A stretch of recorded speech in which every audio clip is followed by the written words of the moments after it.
Slanina. Jedna reč, a toliko emocija, tradicije i ukusa. Za nekoga doručak bez nje nije doručak.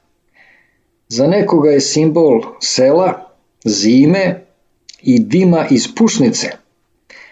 A za nekoga namirnica o kojoj treba razgovarati sa merom.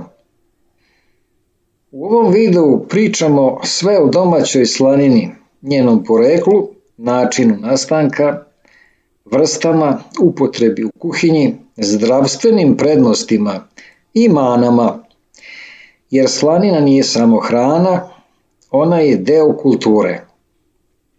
Poreklo i nastanak slanine. Slanina postoji vekovima. Još u starim civilizacijama ljudi su tražili način da sačuvaju meso bez frižidera. Soljenje i dimljenje bili su prirodni način konzervacije.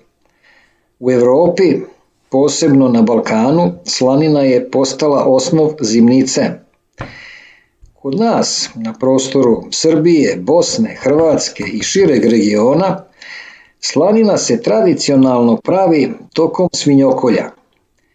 Nakon obrade svinje, trake mesa sa kožom i masnim slojem sole se ostavljaju da odstoje, a zatim se dime na bukovom ili hrastovom drvetu.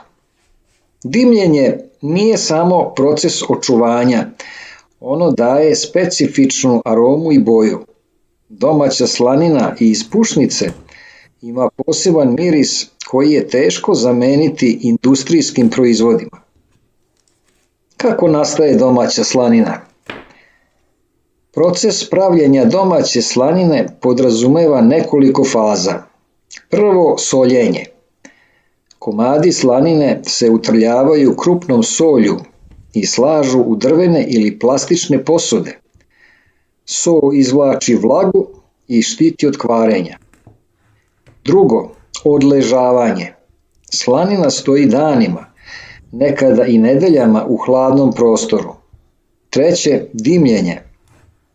U pušnici na blagom dimu često i po nekoliko dana.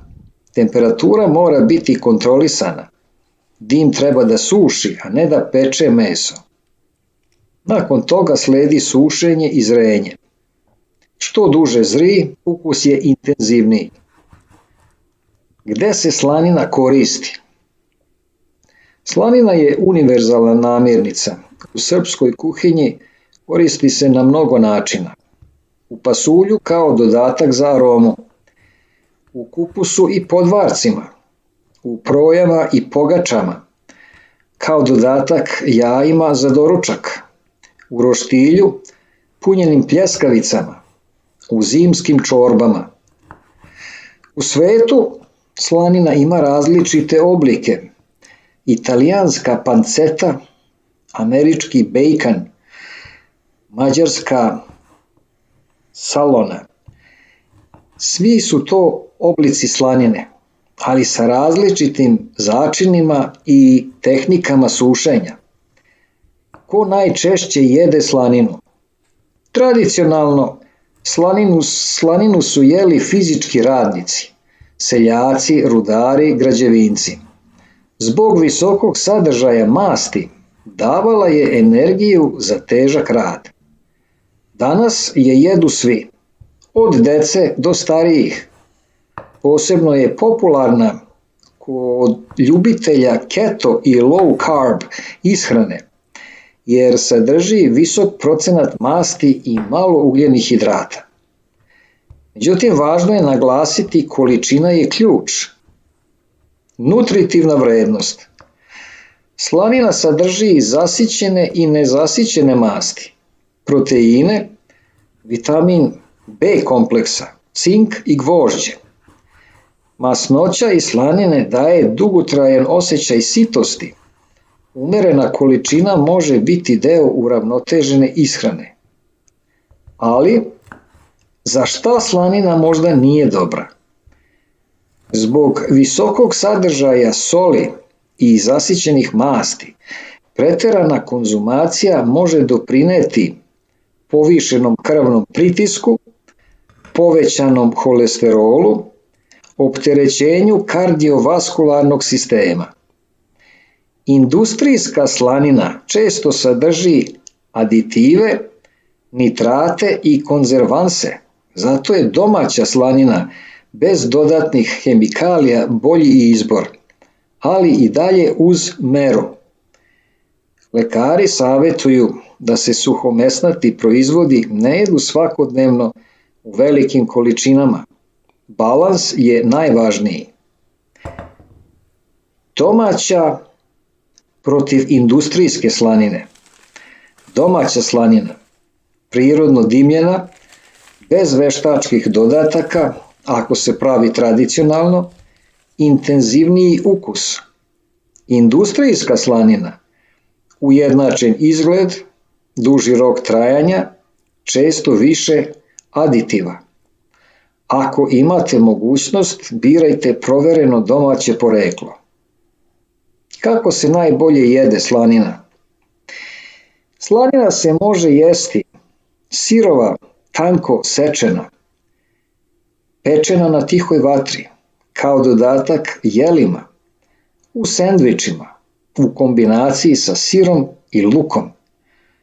Jedan od tradicionalnih načina je komad slanine, domaći hleb, crni luk i čaša jogurta.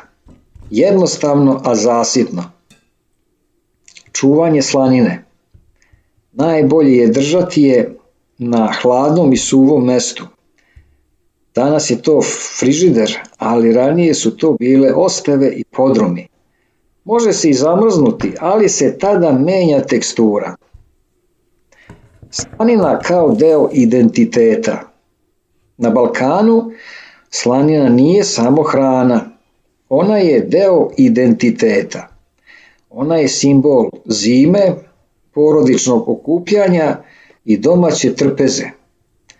Miris dima iz pušnice budi uspomene, ali kao i svaka jaka namirnica traži odgovornost. Zaključak. Da li je slanina zdrava?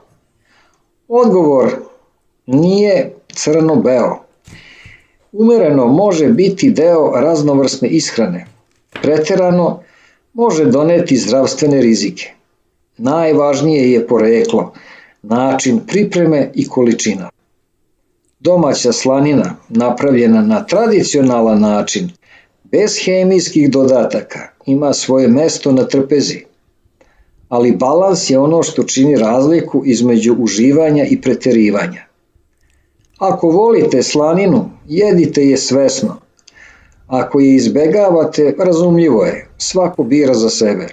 Jer na kraju hrana nije samo gorivo, ona je kultura, tradicija i emocija. Eto, dragi gledaoci, u ovom videu smo rekli nešto detaljnije o domaćoj slanini. Ako vam se video dopao, lajkujte, delite i prijavite se na moj kanal i pogledajte i ostale videe na mom kanalu, videe o zdravlju, kuvanju i putovanjima. Hvala vam na pažnji i prijatan dan.